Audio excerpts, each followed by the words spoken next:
梁師傅，我哋今日去邊啊？嗱，今日咧我哋就去都係睇中期啦。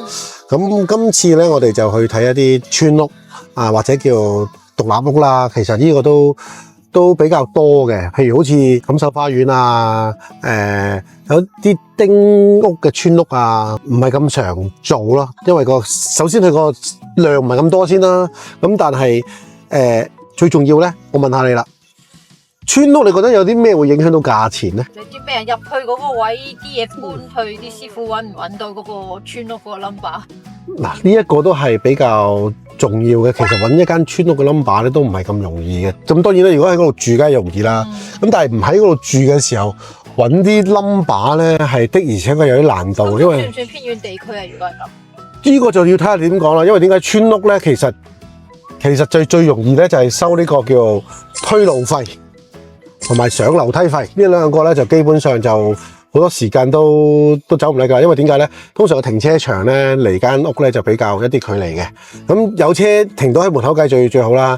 但係通常咧嗰啲車咧就未必係打拆用嗰啲，或者送貨用嗰啲。因為打拆通常係咧有時係用嗰啲5.5噸車咧，有時係未必入到嘅。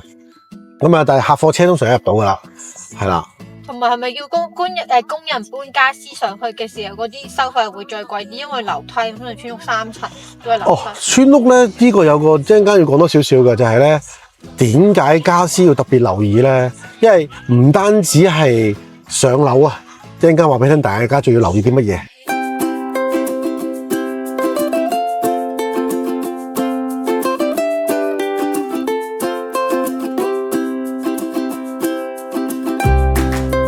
裝修諗爆頭睇梁師傅，唔使愁。大家好，我係 S 梁師傅。今日同大家嚟到邊度咧？呢度就係馬田村啊。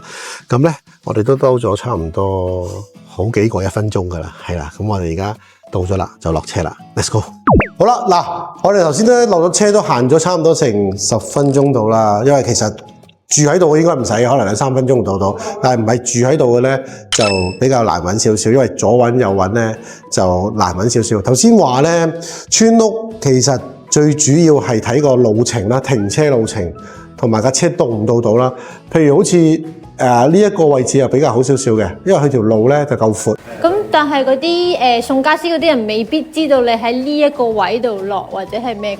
送家私係嘅，所以咧有時候咧有機會咧要可能係管工同事啦，又或者係屋主啦，有時都會幫忙帶一啲。譬如我哋報價，通常啲業主咧就會叫我哋喺門口邊度等我啦，跟住帶你入嚟嘅。咁所以咧，通常第一次咧幫我哋報價嘅時候咧，業主通常可能喺鄉公所啊，或者係公廁啊，或者係垃圾站啊，或者係小巴站啊，總之一啲容易揾到嘅地方咧，會咁樣等我哋一齊行入嚟嘅。因為咧，就算你有幾多棟幾多號都好啦，因為有時佢轉左轉右咧，就比較要花長時間去揾。呢個就係大家要注意村屋比較難嘅就係呢個位置啦。咁第二咧就係咧，嗱呢個就好好嘅，啱啱喺地下啦。點解頭先話家私咧都係比較難搞少少？但係即係村屋嘅樓梯咧係比正常我哋大廈嘅樓梯咧係窄身少少，所以咧個高度又會係啦轉彎啊個就速啲咧，所以連家私嘅大細咧都會有限制嘅。咁我哋有問題啦，咁係咪designer 或者管工要 confirm 嗰個，如果嗰個村屋係中層嘅，咁要 confirm 嗰個客訂嗰個家私究竟嗰條樓梯上唔上到咧？佢要度埋個最闊位嘅，如果唔係真係扭唔到嘅，因為會有個木箱包住啦。有時就咁一件家私咧太大件咧，真係上唔到就麻煩啦，係啦。有時真係太大件嘅咧，我都見過，有時係會喺吊上去添。因為有啲譬如好似佢有鋼琴嘅上唔到嘅，就真係要揾個吊車吊上去嘅，因為你入唔到啊嘛，係啊，你都搬唔到嗰時咁大座當鋼琴嗰啲咧。咁所以呢個費用大家要留意一下咯。咁嚟到呢個單位啦，咁我哋而家睇到啦。首先我哋睇下啲牆咯，其實都畫正嘅，係啦，都畫正嘅。呢個嗰個窗台位係咪會有窗台石？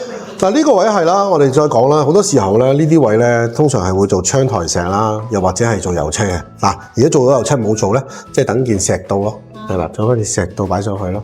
今次咧呢個牆身咧，佢係用咗2隻顏色嘅。咁係咪人工貴啲啊？如果係要咁樣分2浸，仲要平衡線。嗱，呢啲線咧全部係落晒平水，跟住就用啲分析紙啦，油完之後就分析嘅。咁你話會唔會多工序咗咧？係多工序咗㗎。咁視乎翻你點樣同個裝修公司傾啦。正常如果你咁樣分析工序多咗咧，就係個價錢會有唔同嘅。呢個你要就係大家傾啦，係啦。因為你多咗工序就自然多咗啲價錢啦。呢個位唔得啦，因為有得唔得有啲水痕啫嘛，直情係。係咪究竟油漆個數痕啦，定係唔似水痕咯？即係一啲未乾嘅時候啲水滴落嚟咯。但係其他位又唔似係水，所以呢個要問翻油漆師傅究竟發生咩事。哇！呢個位唔得喎，呢個要省下嚟。你知唔知咩叫鞋？咩叫滑？你問我知咩叫鞋？係啊，你自己摸下呢個位就知。呢個鞋啊？你自己摸下呢個就知啦。呢個同呢個有個分別，唔夠高咩？高啲啊！係喎。係嘛？係啊，咁即係省得唔夠咯，係啊，省得唔夠要省佢咯。大家會留意一下嘅，呢個我都想講嘅。通常安裝完冷氣之後咧，都會成日出現嘅，就係咧會有啲積啊，見唔見到啊？哦。係啦，因為咧其實有好多時候咧，師傅裝嘅時候嘅手啊，或者係有啲嗰啲污糟啊，係啊碰撞出嚟嗰啲痕。咁譬如喂，我屋企啱啱裝修就未有特別嘢嘅時候，咁我點算咧？其實呢啲咧用少少濕布咧都可以抹得到嘅。嗱，記住我意思話抹啊，記住係好細力㗎咋，唔好咁大力啊！一大力咧，電風扇就甩爛晒㗎啦。即係呢啲情況咧，就係特別喺要更換冷氣嘅時候，屋企發生嘅咁嘅情況啦。因為時候咧。因為譬如你屋企住緊㗎嘛，你會個冷氣壞咗，你都要換㗎啦。換嘅時候90%都會有啲情況出現嘅，因為有時師傅托住部機啊，有時真係要揩一揩啊，啲汗啊，你冇可能話師傅你唔可以流汗㗎嘛，係咪啊？咁啊，亦都唔可以唔整污糟隻手㗎嘛，係咪？我本身屋企嗰個係攞個貼紙定攞個 poster 遮住佢。哦，咁你今晚可以翻去用發布嚟抹下佢就 OK 啦。係幾廿年啊？呢啲可以大家試下呢個少少嘅 tips 俾大家啦。咁咧。特別如果而家做緊裝修嘅，有油咁啊掃一掃梗係冇咗啦，咁啊簡單啦。但係譬如屋企冇呢樣嘢嘅，其實基本上就咁樣可以解決噶啦。譬如呢位啊咁樣抹下就冇噶啦，係啊。咁如果大家見到抹落去都唔對路嘅，唔好再抹啦，因為再抹就會穿嘅啲油，穿咗之後咧會點咧？穿咗之後咧，你會好似沙咁樣，慢慢啲皮咁樣。整下越整越大笪嘅，係啊，跟住你啲水又多水咧，又索咗你灰度咧，咁就開始破啦。咁即係好整唔整啊？越整越大鑊，係啦。咁啊，呢個大家要留意啦。但呢個就係一房嘅大單位啦。咁你睇下呢個，其實都幾犀利喎，個廳都幾大，係啊。咁整咗間房大咗咯。咁啊，啲門就到咗噶啦。咁啊，睇下個廁所咯。大家見到呢隻磚咧，大家有冇啲咩感覺咧？好似一個土耳其風係嘛？咁大家見到啦，佢摸上去有啲凹凸感，凹凸感嘅係啦。咁咧都幾過癮嘅呢隻磚，係啊。咁呢邊咧就變咗冇嘅，但係調翻轉嚟講咧，都係有少少咁，即係叫突地粒地。啊，我又想問下啦，咁磚嚟講，有冇話令身乾瓦身，定係有質感？好似呢啲咁樣嘅磚會貴啲咧？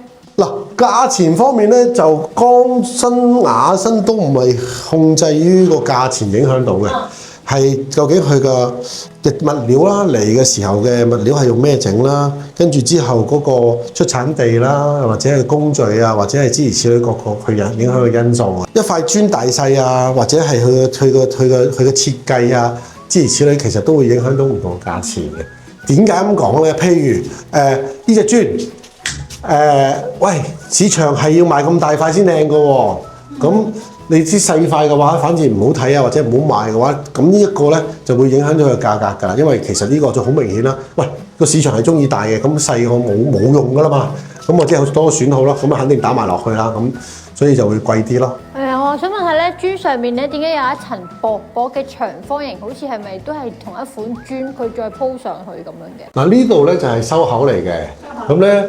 呢一個咧就要視乎翻嗰個磚嘅派位啦。如果個闊度夠嘅話，師傅都會黐多少少磚上去嘅。但係如果闊度再窄少少咧，黐唔到磚咧，師傅就可能就係用翻啲英泥沙啊，就咁掹翻平佢啊，咁樣就導致到變咗好似係上到頂咯。咁我哋再睇下廚房。我入到嚟廚房啦，個廚房係好長嘅長方形啦，大家見到啦，佢好得意嘅呢個咧，呢排窗喺呢度，呢排窗喺側邊咁樣嘅。咁呢個都要同大家講講啊。有時候咧會見到就係價錢方面，呢啲角咧，我哋明角咧，有時啲師傅都睇下個量多唔多，因為佢標角嘅逐條界完就咁黐嘅。呢度唯一一個角啦。咁你呢邊有一個角啦，咁有時間咧啲陣咧會突咗出嚟，呢度好好啦冇啦，咁有時要包埋啲陣咧，咁所以有時候好多時候啲師傅就會話：喂，逐條陣逐條角咁樣去計錢啊，諸如此類嘅。咁呢個大家要留意啦。呢啲咪叫槍鵪啊？槍鵪啲 friend，槍鵪呢個未聽過啊！你新做嘅呢個 OK 喎。咁樣佢有個框喺入邊咁樣割咧，佢啲師傅預嗰個磚數同尺數都要嘥多啲時間去 cut。嗱呢啲位咧，其實做嘅時候咧會有多少損耗嘅。譬如可能大家會睇到啦，喂，我一塊磚可以開到2至3件嘅，但係磨嘅時候咧，有時磨崩咗啊，咁咧就導致都用唔到噶啦。咁所以咧，呢一個真係要預翻晒啲損耗咯。咁仲有一個特別咧，好多時村屋咧會有少少唔同嘅圍欄嘅，屬於個業主嘅，咁係要劃翻一個地域俾自己嘅。咁好多時候咧，通常就唔會喐呢啲位置嘅，咁啊會點樣咧？好似今次呢個業主咁樣啦，佢原身係噴咗嗰啲叫 cord 啊，係啦。咁咧而家咧佢上面翻油翻一個油漆咧，其實成件事就翻新咗噶啦。咁啊唔使太過複雜，話要鏟晒佢啊再做，咁樣就已經係好靚噶啦。我仲有個問題啊，就係因為村屋咧，你地下嘅話咧，啲水喉嗰啲位全部係如果要換，係咪其實比起我哋本身住樓上嗰啲，有時又要搭棚喺出面換啊，嗰啲水喉管啊，嗰啲其實係會更加方便，同埋咁個價錢係咪會抵啲或者係咩？嗱，你講得好好嘅，點解你咁問完就未必會係平咗嘅？點解咁講咧？因為你嘅面積係會多過你住私人樓嘅。私人樓咧，其實咧伸出去咧搭個棚咧，可能係幾尺嘅啫，但係你睇下，你由呢度就咁望都唔知幾尺啦，係咪？咁你嘅物料會多咗嘅，咁啊，但係喂，相對你會慳咗啲棚錢啊，或者諸如此類嘅，係啦。但係住2樓嗰啲都係要搭棚嘅，係啦，3樓嗰啲都係搭棚嘅，因為你個工作啊嘛，係啊，所以有時可能會個價錢會計貴咗咯。但係調翻轉就要同樓上樓下打下招呼咯，因為始終你做嘅施工期間咧會有機會整到人哋啊，係啊，呢個要大家要留意一下啦。好，咁今日咧就同大家睇咗點樣屋企有少少污糟嘅地方點樣去清潔翻啦，記住就唔好咁大力啦。咁同埋一啲室外嘅嘢點樣去翻新啊，去令到嗰個價錢唔好咁犀利啦。咁另外同埋村屋最緊要係話俾大家聽，點解有時佢個推浪費啊會咁貴啊，或者運輸費會咁貴，特別係上家私上2樓啊，大家要注意啦。我哋今集分享係咁多啦，下集再見，拜。如果大家中意呢類家居分享影片嘅話咧，記得 comment、share、like 同埋 subscribe 我哋啦。想裝修同維修嘅你，快啲 WhatsApp 我哋啦！